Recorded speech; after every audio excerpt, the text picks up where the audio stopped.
우리 옆 사람한테 이렇게 하겠습니다. 하나님께서 당신을 통해서 큰 일을 행하실 것입니다.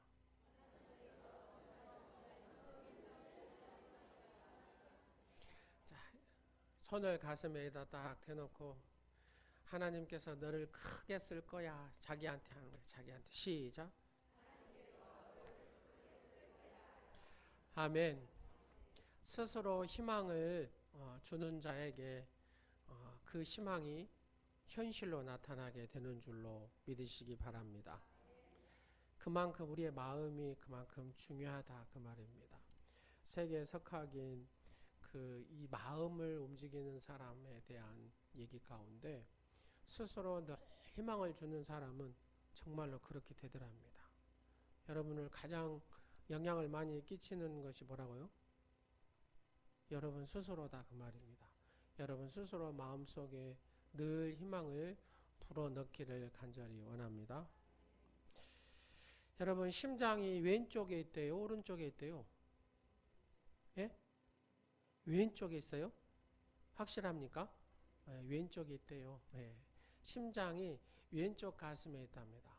근데 미국에서는 어떻게 병원에 가가지고 이렇게 엑스레이를 찍고 흉부를 딱 찍으니까 심장 이 사람은 오른쪽에 있더랍니다. 오른쪽에.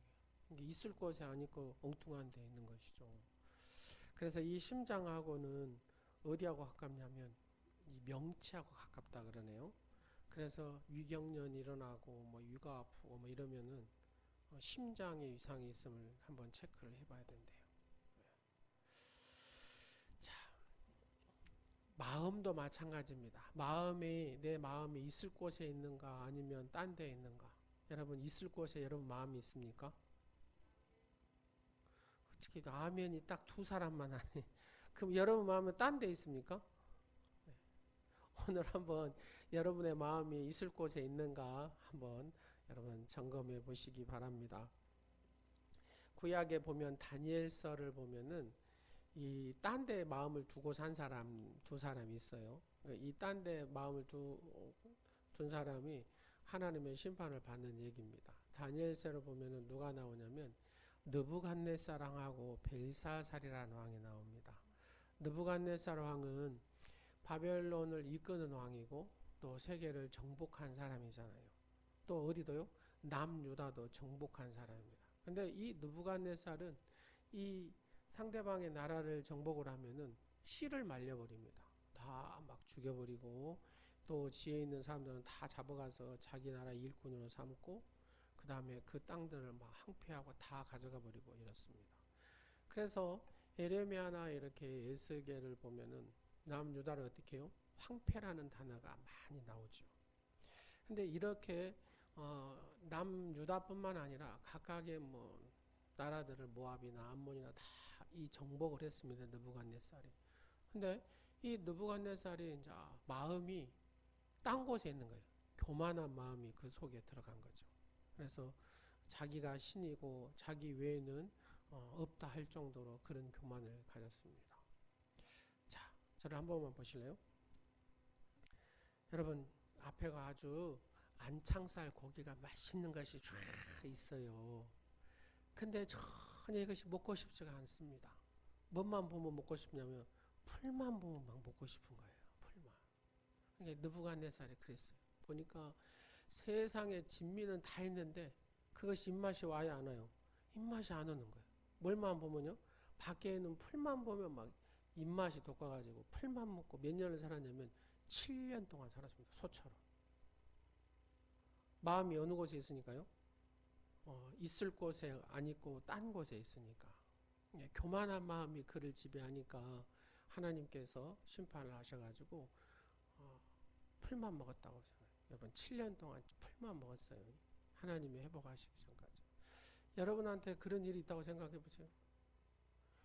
국화꽃만 먹는다고 생각해 보세요. 다른 것은 전혀 먹고 싶지가 않아요. 근데 국화꽃만 보면은 막 먹고 싶은 생각이 든다고 말해요. 몇 년 동안요? 7년 동안. 그 먼 인생에 그런 인생이 다 있겠어요. 예, 하나님께서는 그렇게 하시더라는 겁니다. 뭐 한 자에게요? 교만한 자에게.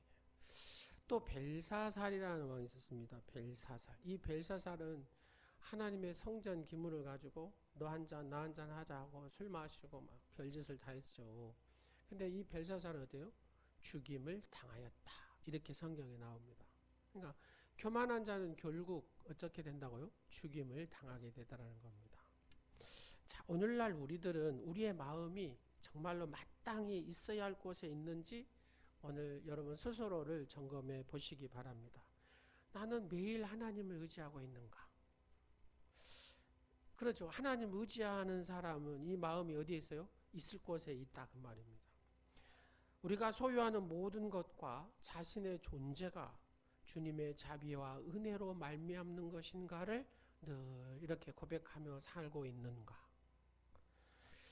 우리는 주님의 뜻에 순종하면서 그의 하나님 앞에 감사함으로 또 하나님의 거룩한 자녀로서 살려고 예를 쓰고 있는가?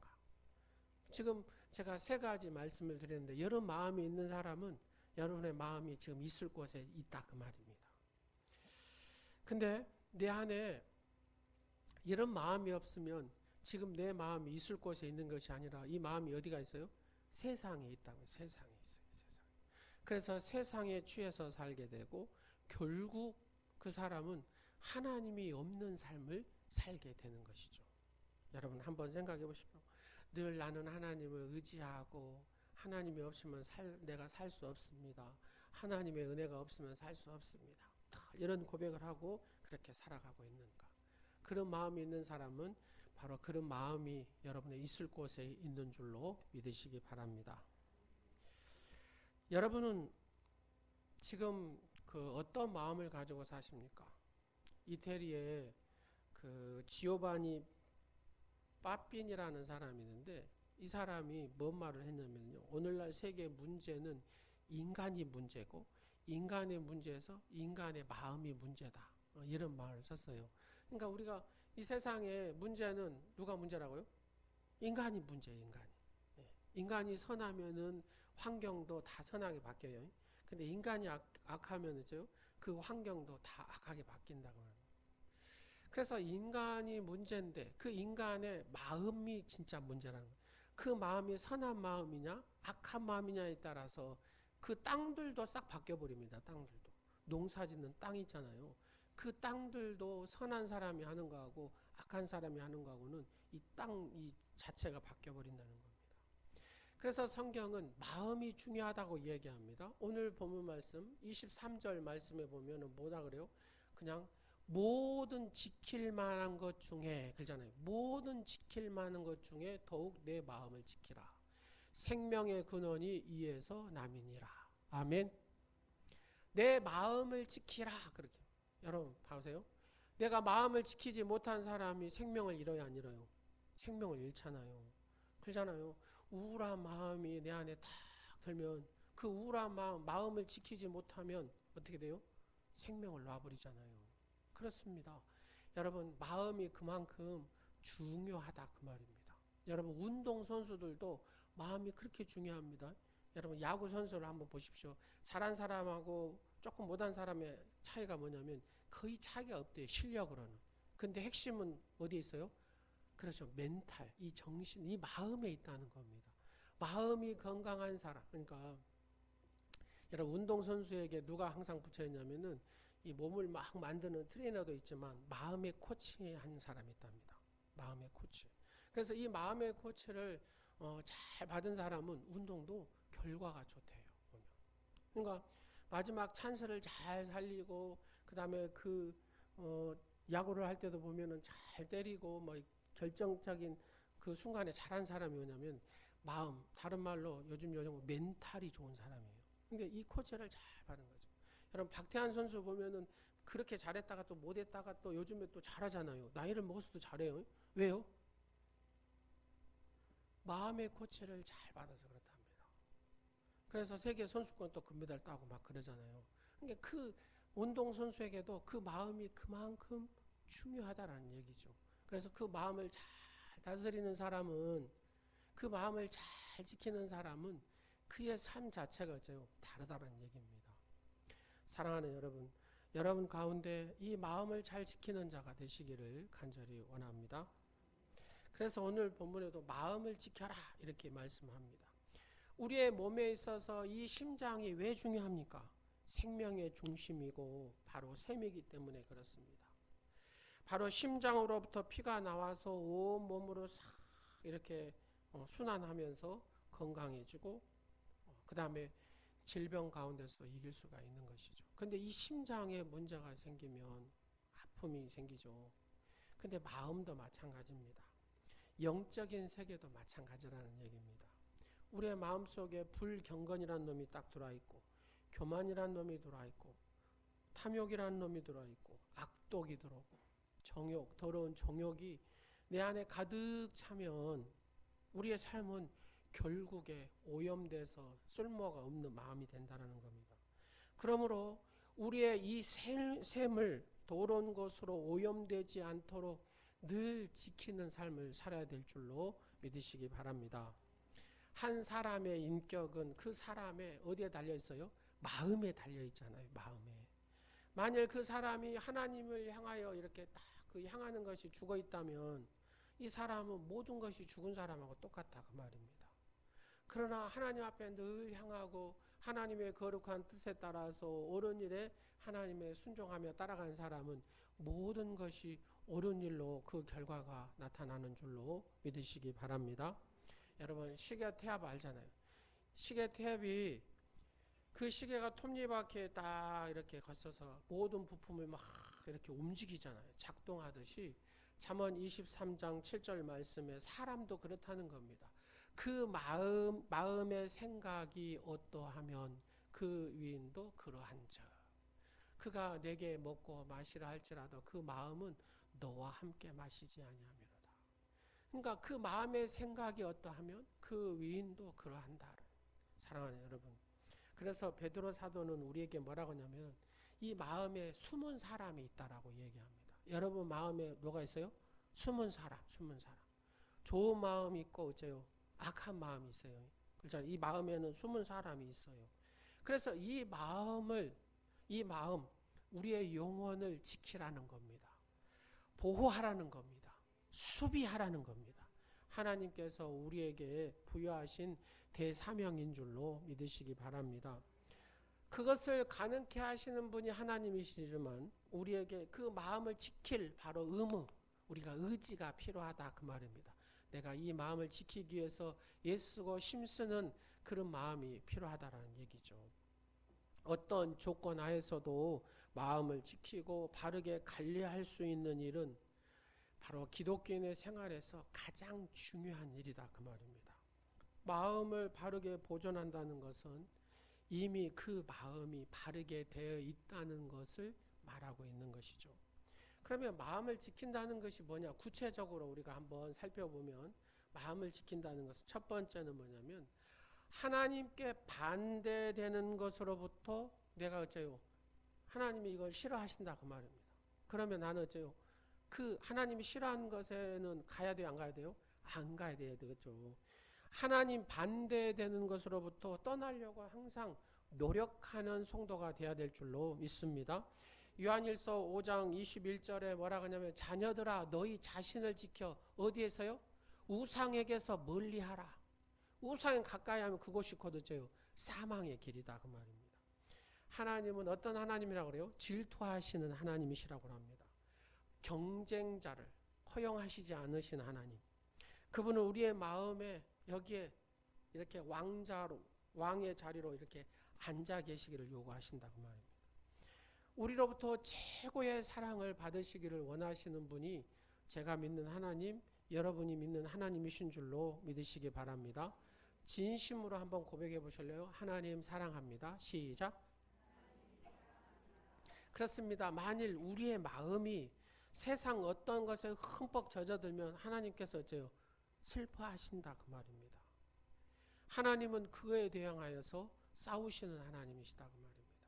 여러분의 마음속에 하나님보다도 더 사랑하는 것이 없기를 간절히 축원합니다. 그렇습니다. 하나님보다 더 사랑하는 것은 그것이 곧 우상이고 하나님보다 더 사랑하는 것은 결국은 그것은 어째요? 잃게 되는 겁니다. 거듭나기 전에 우리의 마음은 심히 부패한 상태였잖아요. 부패했다라고 성경은 에레미야 17장 9절에 말씀합니다. 그것은 악의 원리고 육체가 우리의 마음을 완전히 장악하고 있는 상태를 얘기하는 것입니다. 그러나 이 육체가 우리가 거듭난 후에도 여전히 이렇게 꿈틀거리고 우리의 영혼이 살아있어요. 그러면서 우리를 지배하고 끊임없이 막 발부둥칩니다. 뭐하지 못하도록요? 하나님의 자녀답게 살지 못하도록, 거룩하게 살지 못하도록 막 내 영혼 이쪽에서 막 작동을 하죠. 그러면 이것이 거룩한 생활을 이루고 하나님의 놀라우신 그 은혜에 쑥 들어갈 수 있는 그 때가 어느 때입니까? 예수님의 재림의 때가 그렇죠. 그래서 우리는 계속해서 내 영혼을 지키고 내 마음을 지키고 이것을 늘 힘을 써야 될 줄로 믿습니다. 왜? 지금 내가 완전한 상태가 아니기 때문에. 그렇기 때문에 우리 그리스도인들은 뭘 차리라고요? 정신을 차리라고 합니다. 정신을 차리고 끝없이 자기 자신의 마음을 지키는데 힘써야 될 줄로 믿으시기 바랍니다. 우리가 마음을 지킨다는 것이 뭡니까? 자기의 관심이 어떤 방향으로 향해서 막 움직이고 있는지에 대해서 체크해야 된다고 말입니다. 세밀히 감찰해야 됩니다. 여러분 마음이 어디로 막 달려가고 있습니까 지금? 하나님 앞에 향하고 달려가고 있습니까? 하나님이 좋아하는 쪽으로 달려가고 있습니까? 아니면 하나님께서 싫어하는 쪽으로 막 달려가고 있습니까? 하나님께서 좋아하는 쪽 아니면 하나님이 싫어하는 쪽으로 달려가면 그 마음을 딱 차단하고 지켜내야 된다 그 말입니다. 세상의 것들이 점점 여러분을 막 강하게 붙들고 견고하게 붙드는지를, 여러분을 완전히 사로잡고 있는지를 나를 확실히 파악을 해야 된다 그 말입니다. 그렇지 않으면 이 마음을 빼앗겨 버리면 결국은 마지막 우리의 삶 가운데 결론은 좀 희망이 없죠. 희망이 없습니다. 주님 우리에게 말씀하십니다. 골로새서 3장 2절에 무엇을요? 위의 것을 생각하고 땅의 것을 생각하지 마. 위의 것은 뭐예요? 하나님의 일, 하나님의 나라, 하나님의 거룩한 뜻. 여러분 신명기 4장 9절에도 보면 뭐라고 합니까? 신명기 4장 9절 오직 너는 뭐라고 그래요? 스스로 삼가하며 내 마음을 어째요? 힘써 지키라. 여러분 그냥 지키라는 게 아니라 마음을 힘써 지키라고 합니다. 하나님을 경외하는 마음을 힘써 지키시기를 간절히 축원합니다. 내가 눈으로 본 그 일을 잊어버리지 말라. 내가 생존하는 날 동안에 그 일들이 내 마음에서 떠나지 않도록 조심하라. 하나님을 사랑하는 마음, 하나님의 거룩한 일, 바로 여러분의 마음에서 떠나지 않도록 늘 주의하시기를 간절히 원합니다. 너는 그 일들을 내 아들과 누구에게도요? 내 자손, 손자들에게도 알게 하라.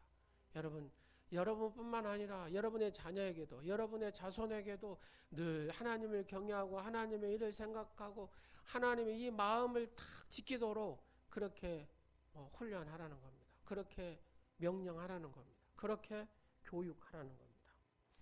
두 번째로 마음을 지킨다는 것이 뭐냐면 우리의 이 마음이 말씀 하나님 말씀이 확신하도록 예쓰는 것을 의미하는 겁니다.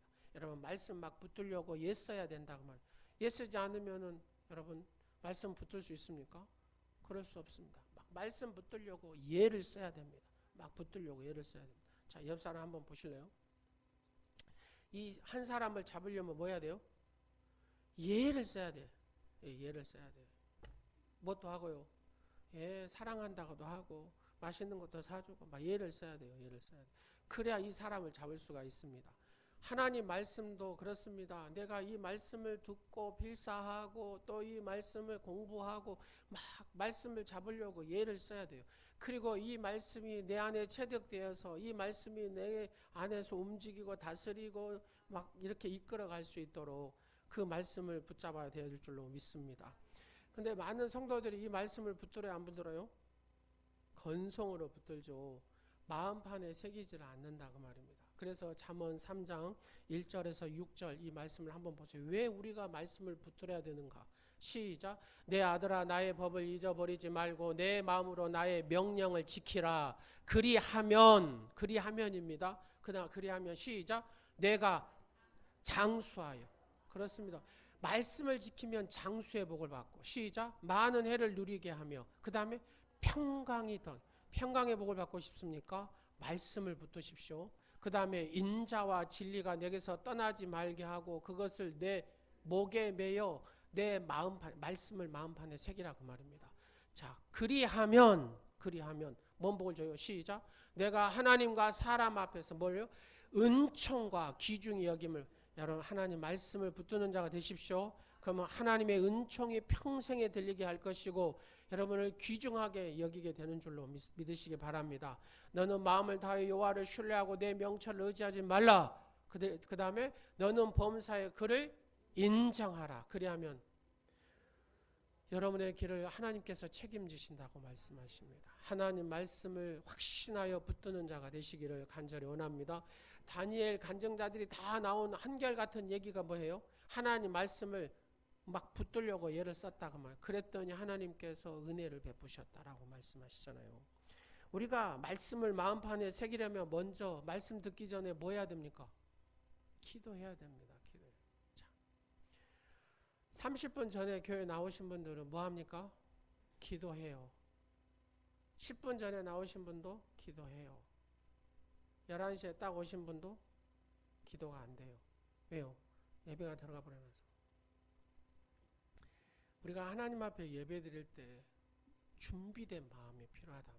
여러분이 정말로 30분 이상 기도하고 오늘 이 예배를 참여한다고 생각해 보세요. 졸음이 오겠습니까? 정신이 몽롱하겠습니까? 집중이 안 되겠습니까? 그렇습니다. 내가 준비하고 말씀을 사모하는 마음으로 온다면 이 말씀이 여러분의 인생, 여러분의 자녀들, 여러분의 가정을 완전히 바꿔버리는 줄로 믿으시기 바랍니다. 선택이 중요하다 그 말입니다. 선택은 변화를 일으키는 줄로 믿으시기 바랍니다. 내가 뭘 선택했냐 이겁니다. 우주 만물을 창조하신 하나님 말씀을 선택하고 우리의 인생의 생사복을 주관하시는 그 말씀을 선택할 때 그 말씀의 선택은 우리의 인생에, 우리의 가정에, 여러분의 자녀의 변화의 역사를 일으키는 줄로 믿으시기 바랍니다. 누가복음 2장 19절에 마리아는 어떻게 했다 합니까? 이 모든 말을 마음에 새기어, 이 하나님의 말씀을 마음에 새겨가지고 어쨌다고요? 늘 생각했다고 말입니다. 하나님 말씀을 늘 새겨서 묵상하고 읊조리는 오늘이 지체들이 되시기를 간절히 축원합니다. 여러분 간직한다는 것이 뭡니까? 이게 너무 귀한 거예요. 그럼 내가 간직한다 그러잖아요. 내가 간직하지 않으면 이 귀한 것이 내게 남습니까? 안 남습니까? 남지 않아요. 중요한 것은 먹는 것도 중요하지만 이 먹는 것보다 더 중요한 것은 뭐예요? 소화하는 거, 소화해내야 돼요. 소화해내야 된다고 말이에요. 먹자마자 다 위아래로 다 이렇게 쏟아버린다고 생각해요. 그 사람 건강하겠습니까? 건강할 수가 없습니다. 말씀도 마찬가지입니다. 이 말씀을 내가 듣고 그 다음에 어째요? 이 말씀대로 살아갈 때에 하나님은 그 말씀대로 역사하시는 줄로 믿으시기 바랍니다. 내가 마음을 지킨다는 것이 무엇입니까? 죄에 대해서 아주 민감한 사람을 얘기하는 겁니다. 여러분 거듭난 사람은 죄에 대해서 민감합니까? 안 민감합니까? 민감합니다. 민감해. 죄를 지어도 아무 감각이 없는 사람은 어째요? 불행한 사람이죠. 왜? 감각이, 영적 감각이 없고 우리의 육체적인 또 어째요? 여러분 마치 하면 좀 감각이 없잖아요. 이 감각이 없다는 것이 얼마나 비참합니까? 성경에는 이 감각이 뛰어난 사람들에 대한 얘기가 나옵니다. 다윗이 밧세바 사건을 통해 가지고 어째요? 나단 선지자가 와서 왕이여 당신 회개라 막 그러잖아요. 그러니까 다윗이 침상을 적시면서 막 회개하기 시작하죠. 그러면서 고백한 내용이 시편 51편의 내용인데 다 읽을 수는 없고 9절과 10절만 읽겠습니다. 시작. 주의 얼굴을 내 죄에서 돌이키시고 내 모든 죄악을 지워주소서. 하나님이여 내 속에 정한 마음을 창조하시고 내 안에 정직한 영을 새롭게. 아버지 하나님 이 죄를 지워주시옵소서. 가리워주시옵소서. 하나님 내 안에 정직한 마음, 정한 마음을 주셔서 바르게 살 수 있도록. 여러분 성경에 보면 요셉이라는 인물이 나오잖아요. 요셉. 창세기 39장 9절 한번 보겠습니다. 시작. 이 집에는 나보다 큰 이가 없으며 주인이 아무것도 내게 금하지 아니하였어도 금한 것이 누구예요? 보디발의 아내 내 아내는 네가 손대면 안 된다 그랬다. 다른 것은 네가 알아서 하는데 그 말이잖아요. 당신은 누구의 아내? 보디발의 아내이기 때문에 나는 당신을 할 수 없다 그 말입니다. 그런즉 내가 어찌 이 큰 악을 행하여 뭐 한다고요? 하나님께 죄를 지으리까? 나는 하나님 앞에 죄를 지을 수가 없습니다. 당신을 내가 취하게 되면 나는 하나님 앞에 죄를 져서 하나님과 나와 끝이 되니까 나는 이것이 두려워서 당신을 취할 수가 없습니다. 지금 그런 얘기입니다. 사랑하는 여러분, 죄에 대해서 거듭난 사람은 민감한 사람인 줄로 믿으시기 바랍니다. 죄를 지어도 아무 감각이 없으면 이 사람은 거듭난 사람이 아니에요.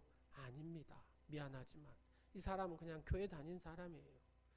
죄에 대해서 민감한 사람, 이 사람이 거듭난 사람이고 마음을 지키는 자인 줄로 믿으시기 바랍니다. 하나님, 내가 거룩한 성산에 올라간 자가 누굽니까? 여러분, 거룩한 성산에 올라간 자가 누굽니까? 시편 24편에 얘기하죠. 한번 보겠습니다. 시작. 여호와의 산에 오를 자가 누구며 그의 거룩한 곳에 설 자가 누구이니까? 그 다음에 보세요. 말씀, 그 다음 말씀. 곧 손이 깨끗하며, 그 다음에 마음이 청결하며 뜻을 허탄한 데 두지 아니하며 거짓 맹세하지 아니하는. 한번 보세요. 어떤 사람이 주의 거룩한 성산에 올라갈 사람입니까? 마음이 깨끗한 사람, 청결한 사람이라 그래요. 손이 깨끗하고 마음이 청결한 사람. 마태복음 5장 8절에 뭐라 합니까? 어떤 사람이 하나님을 볼 수 있습니까? 마음이 청결한 자가 복있나니 그들이 하나님을 볼 것입니다. 여러분, 마음이 청결한 자가 하나님을 보는 은혜가 임한 줄로 믿으시기 바랍니다. 내 안에 마음이 청결하지 않고 거듭남이 없는 인생은 하나님을 만납니까? 못 만납니까? 못 만난다 그 말. 하나님 볼 수가 없다 그 말입니다. 청결하다는 것은 그리스도의 영이신 성령님께서 내 안에 어째요? 인재에 계시다는 소리거든요. 이 소리가. 그러잖아요. 그러므로 내 마음이 더럽혀지지 않도록 마음이 청결한 자로서 성령에 충만한 자로서 살아가시기를 간절히 축원합니다. 바로 그 인생이 형통한 인생이 되는 줄로 믿으시기 바랍니다.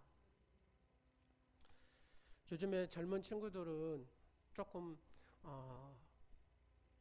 그런 게 있어요. 우리가 같은 언어를 쓰고 같이 이렇게 살아도 타 문화권에 있는 아이들이 우리 젊은 친구들이죠. 예. 서로 이 생각 자체가 다르다 그 말입니다. 여러분, 한 자매가 배꼽티를 입고 교회에 왔습니다. 그러니까 전부 다 야단 났습니다. 막 권사님들도 그러고 뭐 이렇게 했었고. 여러분, 배꼽티 입고 오면 어떻게 할 겁니까? 어떻게 배꼽티를 입고 교회에 나올 수 있냐고 난리 났습니다. 그러니까 그 자매가 그랬대요. 자기 배꼽을 가리키면서 하나님은 중심을 보십니다. 하나님은 중심을 보신다는. 그래서 내가 배꼽티를 입고 왔다는데 무슨 말이 그렇게 많습니까? 요즘 젊은이들은 가치관을 대변하는 말 가운데 이런 말이 있습니다. 과거는 용서해도 뚱뚱한 거는 용서 못한다. 외모 굉장히 지상주의다 그 말입니다. 한 여대생이 살을 빼다가 죽었잖아요.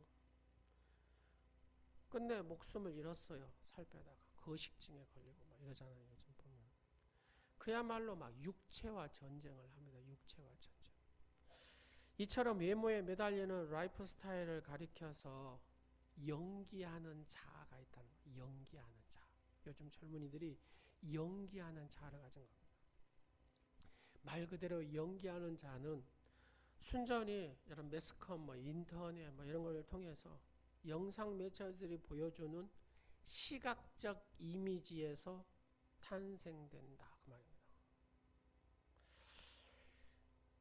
예전에 말은 이런 노래도 있잖아요. 얼굴만 이쁘다고 여자냐, 마음이 고와야 여자지. 한번 마음 주면 변치 않는 여자가 진짜 여자. 이거는 뭐냐면은 말 그대로 언어와 마음 세대에서 쓰는 노래다 그 말입니다. 지금은 이미지하고 육체의 세대로 전환됐습니다. 그래서 신세대, 소위 영상세대라고 얘기합니다. 지금 우리가 사는 세대가 영상세대.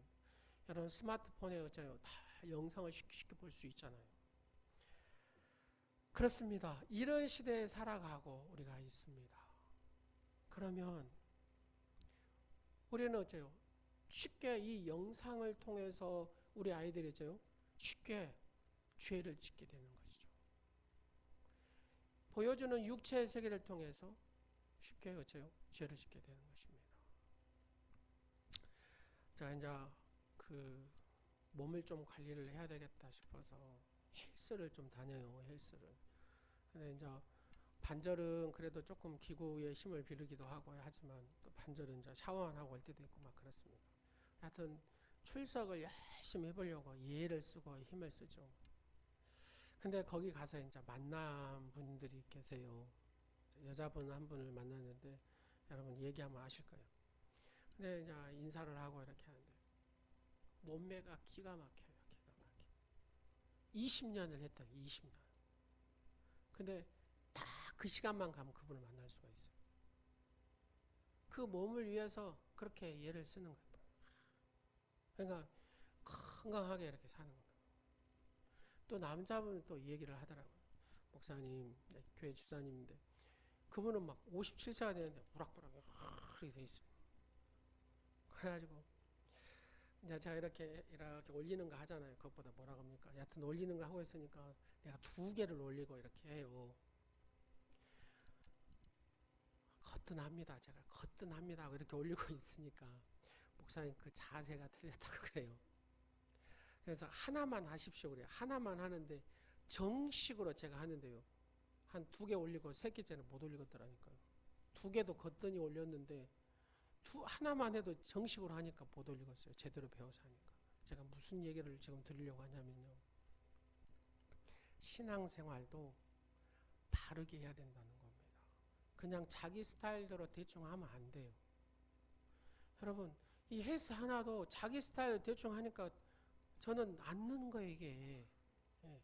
근데 이분한테 정식으로 한번 딱 배우니까 이 하나도 정확히 제대로 못 올리겠더라니까요.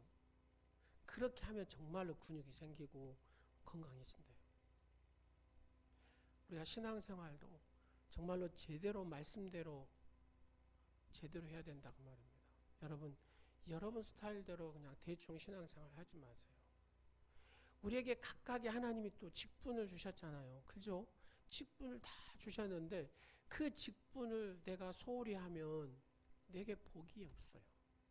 아예 직분을 안 받는 것이 더 좋아요. 직분을 받아놓고 감당을 못하면 그게 내게 다 화가 된다는 사실을 여러분 기억해야 됩니다. 목사가 이 직분을 감당하지 못하고 장로님들이 이 직분을 감당하지 못하고 안수집사님들이 권사님들이 이 직분을 감당하지 못하면 그게 내게 복이 아니라 그 직분이 내게 화가 된다는 거예요. 그래서 내가 맡은 이 직분만큼은 정말로 말씀대로 잘 감당하여 하나님의 그런 전무후무한 복의 주인공들이 되시기를 간절히 축원합니다. 그러면 언제 마음을 지켜야 되냐? 2번째로 보니까 우리가 잘 나갈 때도 잘 풀리고 잘 나갈 때도 지켜야 되지만 그렇죠? 공부할 때도 잘 지켜야 됩니다. 여러분 잘 나가면은 뭐가 생겨요? 그렇죠. 교만이 생기고 자만심이 생기잖아요. 신호철 장로님 간증 들으셨잖아요. 이분이 회센터를 내는데요. 막 갑자기 막 26억이 들어오고 1년에 200억이 들어오고 막 이러더랍니다. 그러니까 얼마나 돈을 막 쓸어 담는 거잖아요. 쓸어 담. 근데 이거는 공부를 많이 못 하신 분이에요. 보니까. 교만이 들어가니까 어째요? 자기가 이제 잘나서 이렇게 돈을 벌었다 이렇게 생각을 하죠. 그러고 나서 이제 어려움을 또 당하게 돼요. 그러면서 진짜 예수님을 만나니까 달라졌다는 얘기입니다. 여러분 막 말씀이 술술술술 나오잖아요. 이분에 대해서 이제 또 찾아봤어요. 그러니까 정말로 하나님을 만나고 나니까 거룩하게 내가 사는 것, 내게 맡겨준 직분을 잘 감당할 때 하나님은 나를 통해서 영광을 받으신다는 그 확신이 그분 앞에 있었습니다. 그래서 거룩한 153 연어 이렇게 막 체인점을 하는 거예요. 하나님께서 부어주시는 것이죠. 사랑하는 여러분, 내가 잘 나갈 때 겸손하게 그렇게 해야 된다는 겁니다. 우시아 왕이 잘 나갈 때죠. 자기가 하지 말아야 할 짓을 한 겁니다. 뭐예요? 자기가 제사장처럼 막 제사를 지내잖아요. 그리고 평생의 별궁에서 문둥병으로 살잖아요. 사랑하는 여러분, 성경은 뭐라 합니까? 부자가 어디에요? 천국에 들어가기 어렵다고 얘기하잖아요. 뭐 바늘귀로 약대가 들어가는 것처럼. 바늘귀가 떡 이만큼 생겼어요. 근데 낙타가 어떻게 들어가겠습니까? 사랑하는 여러분, 우리 안에 진짜 잘 나가고 평안할 때 더 하나님을 경외하고 겸손히 잘 믿어야 될 줄로 믿으시기 바랍니다. 공고할 때, 힘들 때, 그럼 어떻게 해야 되냐? 평안할 때도 있지만 공고하고 고난 가운데도 있을 때가 있습니다. 요나는 하나님의 사람이었지만 그가 공고하니까 하나님 앞에 막 짜증내고 역정을 내고 막 그러잖아요. 그러니까 하나님을 잘 이 양반은 못 만나는 거죠. 여러분, 이스라엘 백성들이 광야에서 이렇게 쭉 하나님의 막 양식을 만나를 주시고 물도 주시고 막, 여러분 한번 보세요. 홍해를 건너고 막 이럴 때 하나님을 찬양합니다. 막 경배합니다. 근데 조금만 물이 없고 음식이 없고 조금만 불편하면 이제 원망하고 불평하잖아요. 인생의 폭풍우가 몰아칠 때라도 마음을 고요히 하기 위해서는 늘 하나님의 은혜를 구하고 은혜 안에서 우리가 살아야 될 줄로 믿으시기 바랍니다. 사업이 안 되고 물질적으로 어려울 때, 육신의 질병으로 고통을 당할 때 뭐가요? 이 마음을 지킨다는 것이 쉽지 않아요. 그렇잖아요. 제가 보니까 그 동기부여 강사 김미경 씨라고 있더라고요. 김미경 씨. 예전에도 제가 몇 번 들었는데, 근데 이분이 결혼을 하고 7년 만에 남편이 이제 부도가 나가지고 쫄딱 망해서 남은 돈이 딱 100만 원이처럼 100만 원 들고 수원에 갔대요. 수원에 가서 방한간 얻어가지고 그때 자기가 이제 동기부여 강사한다고 시작할 쯤이랍니다. 여러분, 100만 원 남아서 여러분의 인생에 방 하나 딱 얻어요. 그럼 뭐 하시겠습니까? 이분은 공부를 했더라고요.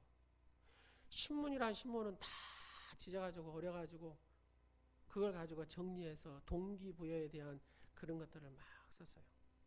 책을 보면서 막 썼어요. 연필로, 그때는 타자도 못하니까 연필로 이렇게 막 썼다는 거예요. 연필로. 그래가지고 써가지고 제목을 뭐 나는 IMF가 좋다. 그때가 딱 IMF랍니다. 그래가지고 나는 IMF가 좋다. 그냥 연필로 써가지고 그냥 이리 가도 안 내주고 저리 가도 안 내주고 교보문고에 갖고 몇백 분만 내주라 그랬대요. 돈을 주면 하겠다고 하니까 돈이 있어야 주죠. 그래서 그냥 몇백 부 찍어가지고 놔뒀는데 이게 베스트셀러가 됐답니다. 엄청나게 책이 막 나간 거죠. 그 다음부터 이 강사가 된 겁니다. 근데 더 중요한 것은요, 이분이 미국의 펜실베니아주 그 주립대 가가지고 영어로 강의를 했어요. 영어로. 사랑하는 여러분, 힘들고 공부할 때 내 마음을 어디에 두느냐가 중요하다는 겁니다. 이 사람은 공부를 했다는 겁니다. 여러분, 어려운 사람이 더 어려운 이유가 뭔지 아세요? 지식이 없어서 그렇습니다. 이 알에 대한 것을 내가 알면은 이거를 쉽게 벗어날 수 있는 지식이 있으면 되잖아요. 벗어날 수 있잖아요. 근데 모르니까 더 어려워지는 거예요. 더 어려워지는 거예요. 사랑하는 여러분, 이 고난 가운데서도 하나님을 깊이 알게 되면, 하나님의 은혜를 깊이 알게 되면 어째요? 쉽게 벗어나게 되죠. 모르면 벗어나기가 힘들죠. 하나님은 사랑하는 자 곧 그 뜻대로 부르심을 입는 자들에게 모든 것이 합력하여 선을 이루느니라. 아멘. 여러분의 인생이 어렵습니까? 힘드십니까? 모든 것을 합력하여 선을 이루시는 하나님의 능력이 있다는 것을 믿으시기 바랍니다. 시편 119편 71절에 뭐라 합니까? 고난당한 것이 내게 유익이라. 이로 말미암아 내가 주의 율례를 배우게 됐다. 하나님의 거룩한 뜻을 더 배우게 됐다라는 얘기입니다. 여러분, 전도서 7장 14절에 봅니다. 우리의 인생에는 현통한 날에는 기뻐하고 공고한 날에는 되돌아보아라 그러잖아요. 이 두 가지를 하나님이 병행하게 하사 사람이 그의 장래를 능히 헤아려 알지 못하게 하셨느니라. 사랑하는 여러분, 당장에 이루어야 될 일이 있습니까? 그걸 놓고 기도하죠. 그리고 10년 후에 이루어야 될 일을 가지고 또 기도하십시오. 그럴 때 하나님은 여러분의 인생에 가장 활력 있는 삶으로 만들어 가시는 줄로 믿으시기 바랍니다. 마지막 결론입니다. 마음을 지키는 결과 어떤 일이 벌어집니까? 마음을 지키는 자는 하나님을 깊이 만나게 되고 이해가 되는 줄로 믿으시기 바랍니다. 마음을 지키는 것은 바로 이 진실성의 가장 좋은 증거가 바로 마음을 지키는 거잖아요. 마음을 지키면 은혜의 방편이 더 복스럽고 풍성해지고 우리의 영적인 삶이 더 복스럽고 풍성해지는 줄로 믿으시기 바랍니다. 마음을 지킬 줄 아는 자는 어떤 시험이 와도 흔들리지 않습니다. 마음을 지키는 자는 성도와의 교제 중에서도 유익을 줘요. 그렇잖아요. 마음이 든든한 사람, 한번 옆 사람 봐보세요. 마음이 든든한 사람 같이 보인가? 그렇게 보이면 나하고 사귀어 봅시다 이렇게 하세요. 왜요? 마음을 지키는 사람이 유익을 주고 고귀하게 그 사람을 만들어주기 때문에 그렇습니다. 마음을 지키는 자는 어떤 상황에서도 하나님을 모시고 그에게 순종하는 인생이 되는 줄로 믿으시기 바랍니다. 마음을 지킨 자는 문제가 와도 이 문제가 되지 않습니다. 왜요? 마음을 딱 지키니까 우리의 인생의 행로에 하나님께서 나와 함께 하시고 나를 인도하시고 보호하시고 지키시고 높이 세우시고 하나님께서 나를 존귀한 자로 역사하시는 하나님이신 줄로 믿으시기 바랍니다. 클레멘스 터너라는 사람은 이런 말을 합니다. 마음이 바뀌면 뭐가 바뀌고요? 행동이 바뀌고 행동이 바뀌면 습관이 바뀌고 습관이 바뀌면 인격이 바뀌고 인격이 바뀌면 인생이 바뀌는 것입니다. 사랑하는 여러분 마음이 어떤 경우에도 흔들리지 않기를 간절히 원합니다. 어떤 경우에도 유혹받지 않기를 간절히 원합니다. 하나님 앞에서 부끄러움이 없는 그런 인생이 되시기를 주 예수 그리스도 이름으로 축원합니다.